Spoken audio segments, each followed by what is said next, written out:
রুমি হুজুর কিবলা মঞ্চ উপস্থিত আজকের এই পবিত্র মেহফিলের মহামান্য শ্রদ্ধেয় সভাপতি মহাশয়, দূর দূরান্ত থেকে আগত ওলামার সম্প্রদায় এবং সামিয়ার নিচে যারা বসে আছেন ধর্মের পিপাসু, জ্ঞান পিপাসু, ইসলাম দরদি আমার আব্বা আমার ভাইরা, প্রত্যেককে আমার অন্তরস্থল থেকে সালাম আনতে শুভেচ্ছা জানিয়ে কমিটির সিদ্ধান্ত অনুযায়ী যতটুকু সময় হয় আলোচনা তুলে ধরবার চেষ্টা করছি। সর্বপ্রথমে ইন দ্য নেম অফ আল্লাহ, যে কোনো কাজ শুরুর আগে আল্লাহর প্রশংসা, সকল উচ্চকণ্ঠী মহান রব্বে কায়নাত রব্বুল আলামিনের দরবারে শুকরিয়া আদা করি, সকলে মহব্বত সহকারী বলি আলহামদুলিল্লাহ। তারপরে পরে মা আমনার লাল মরুর দুলাল আকাই নামদার মদিনায় তাজদার আহমদী মুজতাবা মুহাম্মদী মুস্তাফা সাল্লাল্লাহু তাআলা আলাইহি ওয়াসাল্লামের উপরে লক্ষ কোটি দরুদ ও সালামের হাদিয়া বৃষ্টির ন্যায় বর্ষিত হোক। সকল উচ্চ কণ্ঠে বলুন আল্লাহুম্মা আমিন। ব্রাদারান মিল্লাত ইসলামিয়া কততম এটা? 47তম হযরত দরবেশ জালালউদ্দিন রহমাতুল্লাহি আলাইহির মাজার প্রাঙ্গণে ওনার উর্স মুবারক উপলক্ষে রিয়াজুল জান্নাত সাজানো হয়েছে, বলুন আলহামদুলিল্লাহ।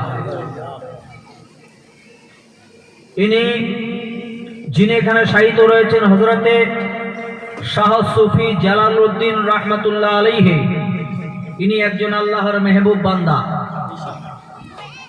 আপনি আমিও মানুষ, ইনিও একজন মানুষ, কিন্তু মানুষের মধ্যে পার্থক্য।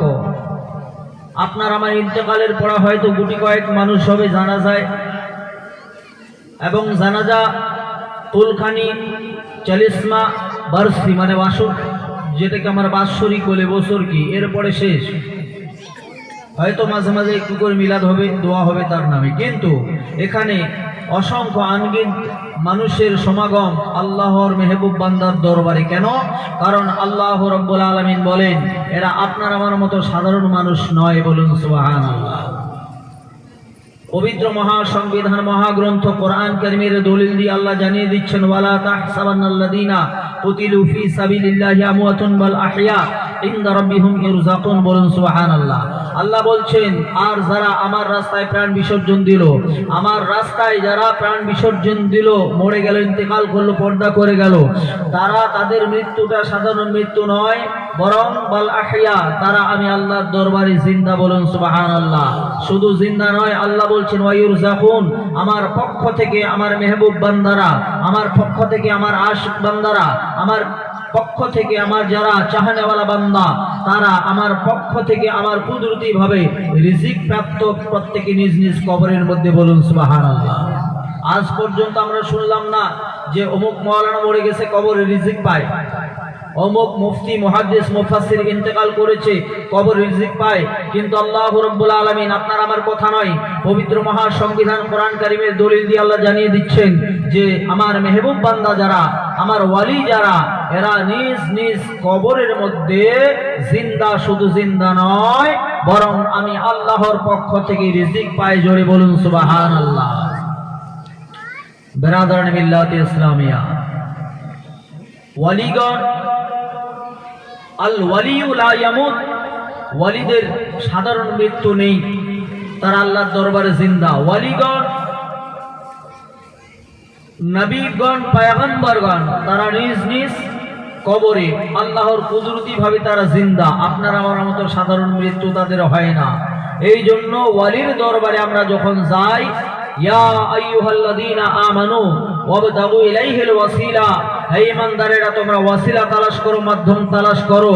তাই আমরা আল্লাহর কোরআন অনুযায়ী আল্লাহর ওয়ালিদের মাজারে গিয়ে ওয়ালিদের মাধ্যমে, ওয়ালিদের ওয়াসিলা করে আল্লাহর দরবারে আমরা দোয়া করি, বলুন সুবহানাল্লাহ। আর এটা সাকসেস হয়ে যায় ওয়ালিদের মাধ্যমে যখন দোয়া চাওয়া যায়, ওই মেহবুব বান্দার সদকায় আপনার আমার দোয়া আল্লাহর দরবারে গ্রান্টেড হয়ে যায়, জোরে বলুন সুবহানাল্লাহ। বিরাদরান মিল্লাত ইসলামিয়া, শুধু তাই নয়, আল্লাহর মেহবুব বান্দা, আল্লাহর পয়গম্বর দের সম্পর্কে মহান রব্বুল আলামিন পবিত্র কোরআন কারীমে শুধু দলিল দেন নাই, বরং আপনার আমার নবী দু জাহানের বাদশা কামলিওয়ালা নবী তিনিও দলিল দিয়েছেন। যে দলিলটা যে হাদিসটি বর্ণনা করেছেন একজন সাহাবা যার নাম হলো আবি দারদা রাদিয়াল্লাহু আন আবি দারদা قال قال رسول الله صلى الله تعالى عليه وسلم হযরত আবি দারদা রাদিয়াল্লাহু তাআলা আনহু তিনি বয়ান করছেন, বর্ণনা করছেন যে নবী পাক সাল্লাল্লাহু আলাইহি ওয়াসাল্লাম বলেছেন, নবীগণ পয়গম্বরগণ عن أبي درداء قال قال رسول الله صلى الله تعالى عليه وسلم أن الله تعالى حرم على الأرض أن تأكل أجساد الأنبياء فنبي الله حي ويرزقون الله رسول বলছেন যে পয়গম্বরগণ নবীগণ প্রত্যেকটা নবী প্রত্যেকটা পয়গম্বর প্রত্যেকটা আল্লাহর মেহবুব বান্দারা তারা নিজ নিজ কবরের মধ্যে জিন্দা। বলা যাবে না সুবহানাল্লাহ? আল্লাহর কোরআনকে অবমাননা করা যাবে বা করলে পরে কাফির ফতোয়া এসে যাবে। নবীর হাদিসকে অবমাননা করলে করা যাবে কি? সম্ভব নয়। তো নবী পাক বলছেন প্রত্যেকটা পয়গম্বর প্রত্যেকটা আল্লাহর মেহবুব বান্দা নিজ নিজ কবরের মধ্যে জিন্দা। জোরে বলুন সুবহানাল্লাহ। নবীগণ হযরত আদম নবী থেকে ঈসা নবী পর্যন্ত যত পয়গম্বরগণ এসেছেন সমস্ত পয়গম্বরদের জন্য সমস্ত পয়গম্বরদের সম্পর্কে আমার নবী দলিল দিয়েছেন এরা নিজ নিজ কবরের মধ্যে জিন্দা। শুধু তাই নয়, আল্লাহ রাসূল বলছেন আল আম্বিয়াউ আল আহিয়াউ ফি কুবুরিহিম ইউসাল্লুন।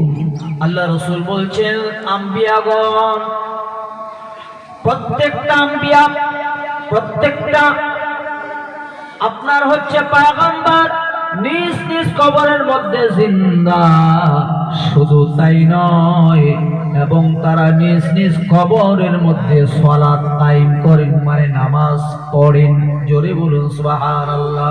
আমি মাওলানা মাকসুদুল ইন্তেকালের পরে আল্লাহ রাসূল বলছেন ইযা মাতাল ইনসানু আনকাতা আমালুহু ইল্লা মিন সালাসা।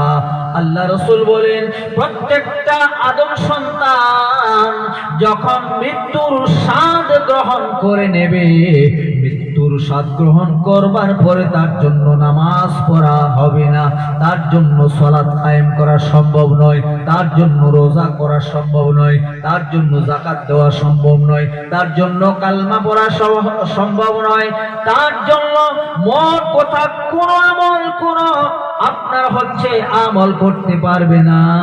মৃত্যুর পরে সমস্ত আমলের দরওয়াজাগুলো বন্ধ করে দেওয়া হবে।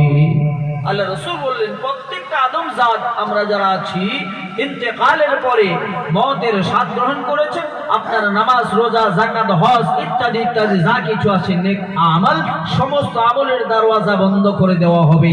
এটা আদম সন্তানের জন্য। কিন্তু যারা আল্লাহর মেহবুব বান্দা হয় তাদের সম্পর্কে আল্লাহর রাসূল বললেন যে আল আম্বিয়াউ আহিয়াউ ফি কুবুরিহিম ইউসাল্লুন। আম্বিয়াগণ পয়গম্বরগণ আল্লাহর মেহবুব বান্দাগণ এরা ইন্তেকালের পরে আল্লাহর দরবারে জিন্দা ওয়া ইউসাল্লুন, এবং কবরে তারা সালাত কায়েম করে। জোরে বলুন সুবহানাল্লাহ। তাহলে আপনি আমিও মানুষ, তারাও মানুষ। মানুষ মানুষের মধ্যে পার্থক্য। আপনার আমার মরার পরে আমল বন্ধ হয়ে যায়, আল্লাহর মেহবুব বান্দারা ইন্তেকালের পরে আমলের দরওয়াজা খুলে যায়। জোরে বলুন। তার ইন্তেকালের পরেও আল্লাহর ইবাদত করার যোগ্যতা রাখে, আর এই পাওয়ারটা আমার মহান রব্বুল আলামিন নবী পাকের সদকায় তাদেরকে দিয়েছেন। জোরে বলা যাবে না বাপ সুবহানাল্লাহ? ব্রাদার মিল্লাত ইসলামিয়া, এবার প্রশ্ন করতে পারেন যে নবীগণ হয়তো নবীগণ জিন্দা, এটা ঠিক আছে, কিন্তু জালালউদ্দিন দরবেশ কোথাকার জিন্দা? ও মুসলমান, এই সারা বিশ্ব জগতে আল্লাহর এই জমিনে যত ওয়ালিগণ এসেছেন, যত আল্লাহর মেহবুব বান্দারা এসেছেন, পীর ফকির দরবেশ, এরা যারা এসেছেন এরা আমার নবী পাকের ওয়ারিস। জোরে বলুন।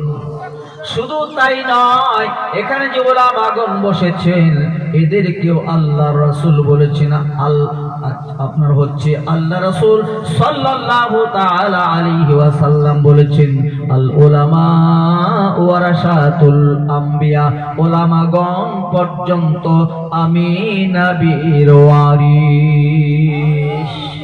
বাবা কথাগুলো বোঝা যাচ্ছে কি? গলাটা একটু ভাঙা। সেদিন 10 তারিখে মাধ্যমিক পরীক্ষার কারণে তার আগের দিন জালসা হয়েছে আমার শিলিগুড়ি ফুলবাড়িতে। শুধুমাত্র 2টো বক্স, 2টো মনিটর, কোনো চম নাই, অল্প একটু সাউন্ড দিয়ে ওয়াজ করতে হয়েছে। সেখানে শীতের কারণে গলাটা টেনে নিয়েছে।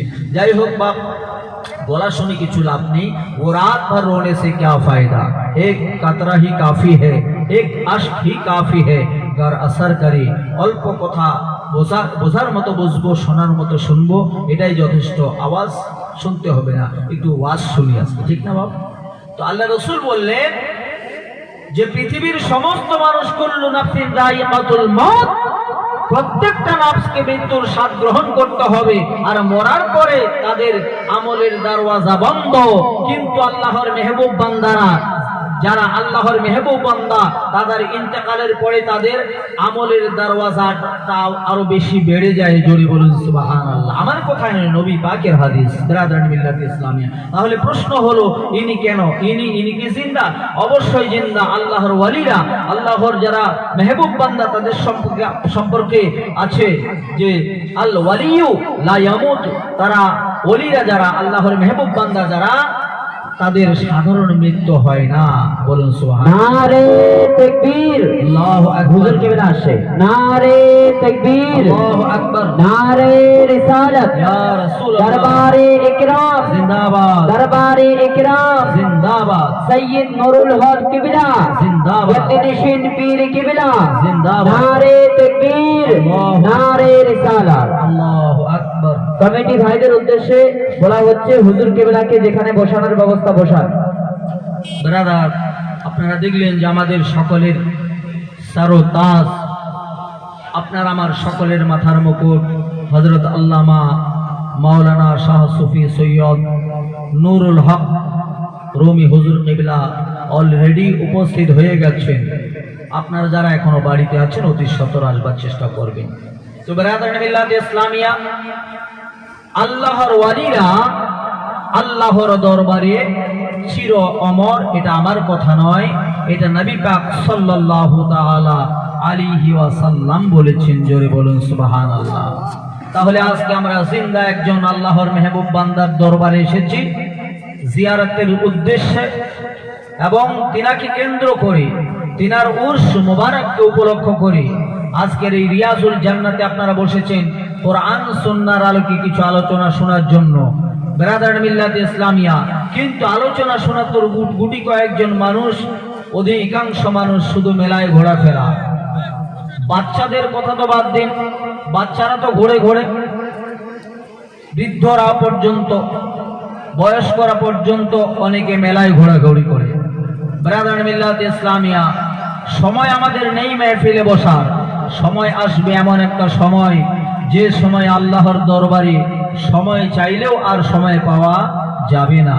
যেদিন আপনাকে আমাকে আল্লাহ বলবে, বলেছেন অলরেডি, আগে বলে দিয়েছেন আল্লাহ বার্তা, কুল্লু নাফসিন যায়িকাতুল মউত, প্রত্যেকটা মানুষ, প্রত্যেকটা নাফসকে মৃত্যুর স্বাদ গ্রহণ করতে হবে।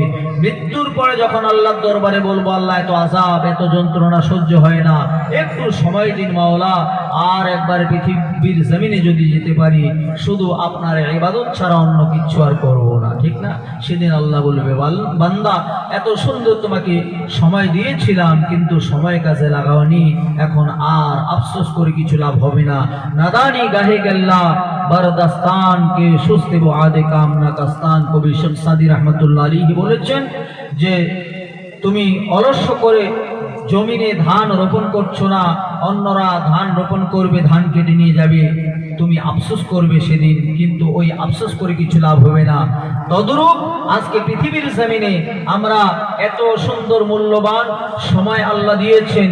আল্লাহ রাব্বুল আলামিন এই এত সুন্দর একটা শরীর দিয়েছেন, নিয়ামত।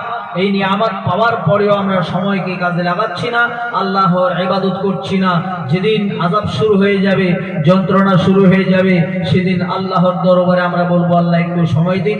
আল্লাহ বলবে, আর কোনো সময় তোমাকে দেওয়া হবে না। বিরাদার মিল্লাত ইসলামিয়া, শোনেন, শুধু এই পৃথিবীর জমিন থেকে শুধু আপনি আমি নই, এখানে কোনো নাম মেনশন করে নয় যে কোনো গরিব মিসকিন ইতিম মারা যাবে, বরং পৃথিবীর যত বড় রাজা বাদশাহ সম্রাট সবাই ইন্তেকাল করবে, করবে কিনা? 7টা সাম্রাজ্যের বাদশাহ। আপনি আমি কত বাজার ঘাট করি, তিনি তো অনেক বাজার ঘাট করেছেন, তাও আবার নিজে করেনি, চাকর নকরের দ্বারায়। যিনি একটা দুটো নয়, 7টা সাম্রাজ্যের যিনি বাদশাহ, যার নাম হলো সাদ্দাত, যিনি 7টা সাম্রাজ্যের রাজত্ব করেছেন। বলা যাবে না সুবহানাল্লাহ? এতগুলো সাম্রাজ্যের যিনি রাজত্ব করেছেন, কবি বলছেন, সাদ্দাত বাদশাহ ছিল আমিরানা, বানালো বেহেশত খানা, কিঞ্চিত মাত্র দেখা করিতে আমার আল্লাহ দিল না, হায় রে মন কেন বোঝো না, চিরদিন তুই ভবে রবি না। বন্ধু আমার, সাদ্দাত বাদশাহ 7টা সাম্রাজ্যের বাদশাহ, ওই সময় ওই যুগে তিনি রাজত্ব শুধু করেন নাই, নিজে একজন কাফির ছিলেন, যিনি নিজেকে আল্লাহ বলে দাবি করতেন। আল্লাহ রাব্বুল আলামিন এমন একজন পয়গম্বর পাঠালেন, যে পয়গম্বরের নাম হলো হযরতে হুদ আলাইহিস সালাম। হুদ পয়গম্বর, তুমি চলে যাও, সাদ্দাতকে একটু হিদায়াত করো। সাদ্দাত এসে বলছেন, ও হুদ আলাইহিস সালাম এসে বলছেন, ও সাদ্দাত শোনো, তুমি আল্লাহর ইবাদত করো, কাফের গিরি ছেড়ে দাও। তুমি নিজে কাফের হয়েছে, তুমি আল্লাহ দাবি করছো, এই বাক্যটা ছেড়ে দিয়ে একমাত্র মহান আল্লাহর ইবাদত করো। সাদ্দাত বললেন, হুদ, কোন আল্লাহর দাসত্ব করব, যে আমি তো নিজেই একজন, আপনার হচ্ছে আল্লাহ, বলুন নাউযুবিল্লাহ, আমি একজন সৃষ্টিকর্তা। এই কথা বলবার পরে হুদ আলাইহিস সালাম বললেন, সাদ্দাত, তুমি এই কথা বলার কারণে কাফের হয়ে গেছো, নিজেকে আল্লাহ দাবি করছো, তুমি এটা ছেড়ে দাও, আল্লাহকে মানো। বলে, আল্লাহকে মানলে কি হবে? বলে, আল্লাহকে যদি মানো, আল্লাহর পবিত্র জান্নাত তোমার জন্য নসিব হয়ে যাবে। বলে, আল্লাহর জান্নাত কিরকম? তিনি জান্নাতের বায়ান করলেন, জান্নাতের সার্টিফিকেট দিলেন, এই জান্নাত হবে। ও মুসলমান আব্বা, এবারও আপনার হচ্ছে সাদ্দাত অবিকল একটা জান্নাত তৈরি করলো। জান্নাত তৈরি করবার পরে আপনার হচ্ছে সাদ্দাত জান্নাতের গেইটে পা রেখেছেন, জান্নাতের গেইটে পা রেখেছেন, ঘোড়ায় সাওয়ার অবস্থায় জান্নাতে ঢুকবেন। এমন সময় আল্লাহ রাব্বুল আলামিন বলছেন, ও হুদ, তুমি তাকে বলে দাও, সে যেন, তুমি বলছে, এ হুদ, তুমি চলে যাও, সে নিজেকে আল্লাহ বলে দাবি করেছে, আমি আল্লাহর হুকুম হয়েছে, এই মুহূর্তে এই সময়ে সাদ্দাতের জানটা কবজ করতে হবে। ওই অবস্থায় জান কবজ করতে গেছেন। কতক্ষণ সময় আছে হুজুর? কয় মিনিট দেখেন তো, 15 মিনিট। যাই হোক, সাদ্দাত ওই অবস্থায়, যে অবস্থায় তিনি রয়েছেন, একটা পা ঘোড়ার উপরে, একটা মাটির নিচে, ওই মুহূর্তে তার জান কবজ করতে হবে। মালিকুল মউত ইসরাইল আলাইহিস সালাম সঙ্গে সঙ্গে হাজির হয়ে গেছেন।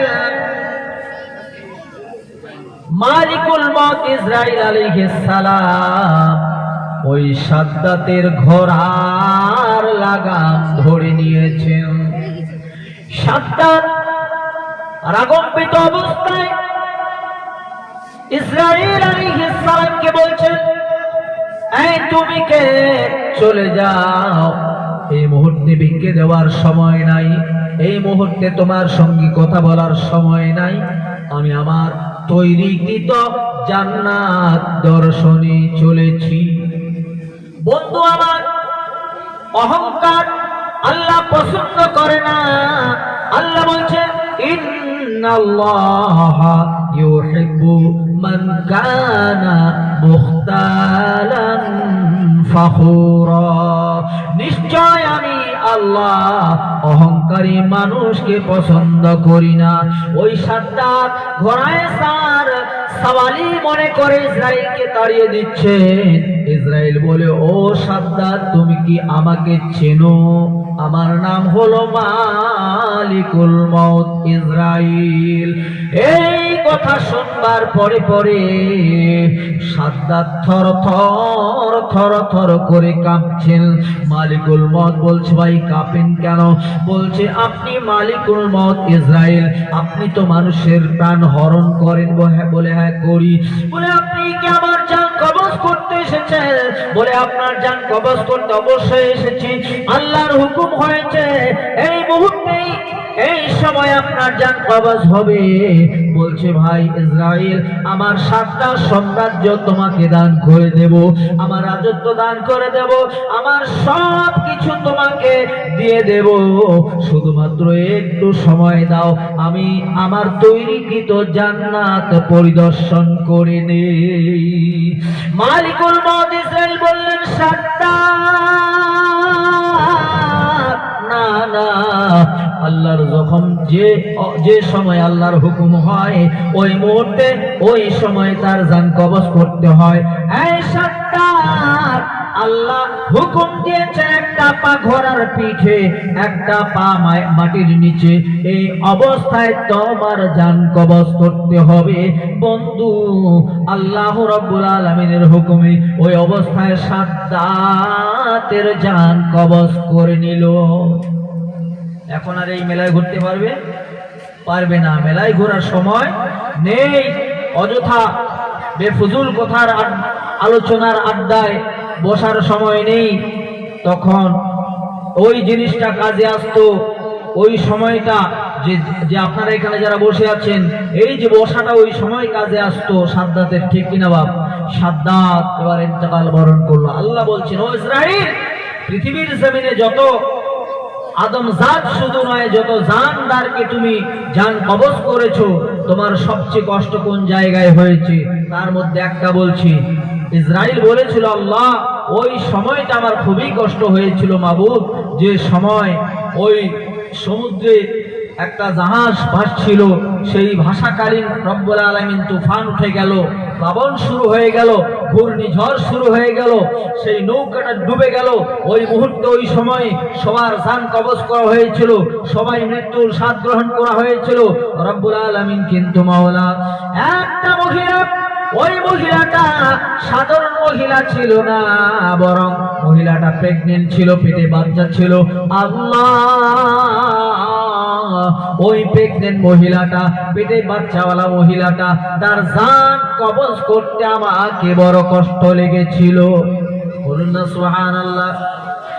তাহলে মায়ের পেটে যখন বাচ্চা থাকে, ওই সময়ে জান কবজ যদি কোনো মহিলার হয়, আজরাইল আলাইহিস সালামের খুব কষ্ট হয়। আল্লাহ রাব্বুল আলামিন বলছেন, আজরাইল শুনে নাও, তুমি যে মহিলাটা ওই প্লাবনের তক্তার মধ্যে ভাসছিল, যার জান তুমি কবজ করেছিলে আজরাইল, বাকি খবরটা তো তুমি জানো না। তার জান কবজ করার পরে তুমি চলে এসেছো, কিন্তু আজরাইল শোনো, ওই মহিলাটা তুমি জান কবজ করেছো, শুধু এতটুকু তুমি খবর জানো, আমি আল্লাহ ওই মহিলাটার বাচ্চা প্রসব করিয়েছি সমুদ্রের মধ্যে। জোরে বলুন সুবহানাল্লাহ। বাচ্চা প্রসব করিয়েছি। ও আজরাইল শোনো, আমি আল্লাহ এরকম দয়াময়, এরকম কৃপাময়, আমি আল্লাহ ওই বাচ্চাটাকে মারি নাই, বরং ওই সমুদ্রের ওই ছোট্ট তক্তাটার মধ্যে ভাসিয়ে আমি আল্লাহ রাব্বুল আলামিন ওই বাচ্চাটাকে কিনারায় নিয়ে গেছি। জোরে বলুন। শুধু তাই নয় মুসলমান, আল্লাহ বলছেন ইসরাইল শোনো, ওই বাচ্চাটাকে ওই স্থানে আমি আল্লাহ পৌঁছালাম। আমি আল্লাহ কি করে বাচ্চাটাকে বাঁচাইলাম দেখো। ও ইসরাইল শোনো, আমি আল্লাহ ওই স্থানে পৌঁছাইলাম যে স্থানে ওই দিনে একটা বাঘ বাচ্চা দিয়েছিল। কি দিয়েছে? বাঘ। একটি বাঘ বাচ্চা দিয়েছে। বাচ্চা দেওয়ার পরে বাচ্চাগুলোর মরে গেছে। যখন বাঘ হোক বা যে কোনো প্রাণী হোক, যখন বাচ্চা প্রসব করে, ওই মার বাচ্চাগুলো যখন ইন্তেকাল করে, তারা যখন মরে যায়, মাটা বড় আপনার হচ্ছে কষ্ট পায় না বাপ। বাঘ বড় কষ্ট পাচ্ছিল, সমস্ত বাচ্চারা মরে গেছে। এই মুহূর্তে ওই সময়ে বাঘ খুব কষ্ট, খুব দুঃখে তিনি সমুদ্রের কিনারায় একটু হাওয়া খেতে এসেছিলেন। জোরে বলুন না সুবহানাল্লাহ। ব্রাদার মিল্লাত ইসলামিয়া, ওই সময় আল্লাহ বলছেন ইসরাইল, আমি আল্লাহ কত দয়াময়, ওই বাচ্চাটা তক্তার মধ্যে ভাসিয়ে ওই বাঘের সম্মুখে আমি আল্লাহ পৌঁছিয়ে দিলাম। বাঘ আদর করে ওই ছোট্ট বাচ্চাটাকে তুলে নিজের দুধ পান করালো। আমি আল্লাহ কত দয়াময়। লা তাকনাতু মির রাহমাতিল্লাহ, আমার দয়া থেকে কোনো বান্দা বান্দি এবং কোনো মাখলুক বঞ্চিত থাকে না।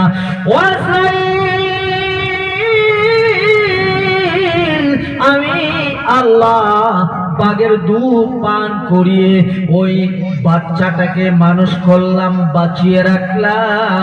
ও আজরাইল, শুধু তাই নয় রে আজরাইল, আমি আল্লাহ তাকে এত বড় সম্রাট বাদশাহ বানিয়ে দিলাম, সে অন্য কোন বাচ্চা নয়, এ হলো সেই বাচ্চা রে আজরাইল, যে হলো সাদ্দাত। যে সাদ্দাত এত প্রেম মায়া দিয়ে আমি আল্লাহ বাঘের দুধ পান করিয়ে তাকে বাঁচালাম। ও আজরাইল, আজকে সে আমি আল্লাহর সঙ্গে চ্যালেঞ্জ করে একটি জান্নাত তৈরি করলো। জোরে বলুন নাউজুবিল্লাহ।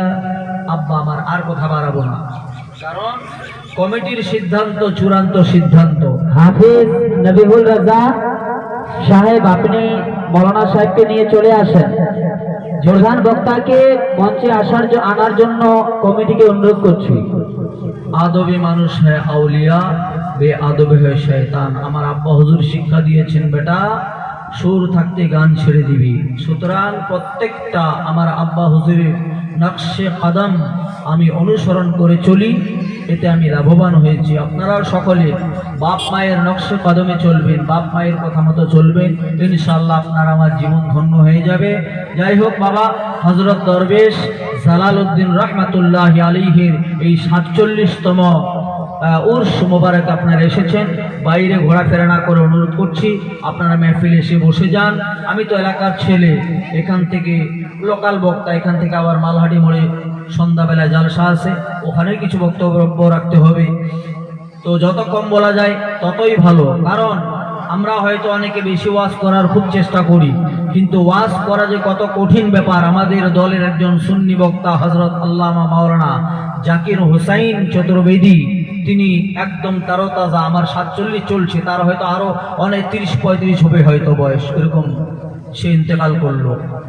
তো বক্তব্য রাখাটা কিন্তু সাধারণ কথা নয়। মানুষ বলে মাইক ধরলে আপনাদের টাকা, লাঞ্চের যে কত ক্ষতি হয় আব্বা, এটা আমরা বক্তব্যের পরে কোদালের কাজও আমি করেছি, পুরো শরীরটা ক্লান্ত হয়, কিন্তু বক্তব্য রাখার পরে এই যে এরিয়াটাতে কি কষ্ট যে হয় এটা আমরা বুঝি। যাই হোক, যত কম কথা বলা যায় ততই ভালো। কমিটিকে ধন্যবাদ জানিয়ে আপনাদের সবাইকে আবারও একবার সালাম জ্ঞাপন করে আমার সংক্ষিপ্ত বক্তব্য আমি সমাপ্তি করছি। বলার মাধ্যমে ত্রুটি বিচ্ছুতি আপনারা ক্ষমার সুন্দর চোখে দৃষ্টি করবেন। আসসালামু আলাইকুম ওয়া রাহমাতুল্লাহি ওয়া বারাকাতুহু। ওয়ালাইকুম আসসালাম ওয়া রাহমাতুল্লাহি ওয়া বারাকাতুহু। অসংখ্য ধন্যবাদ মাওলানা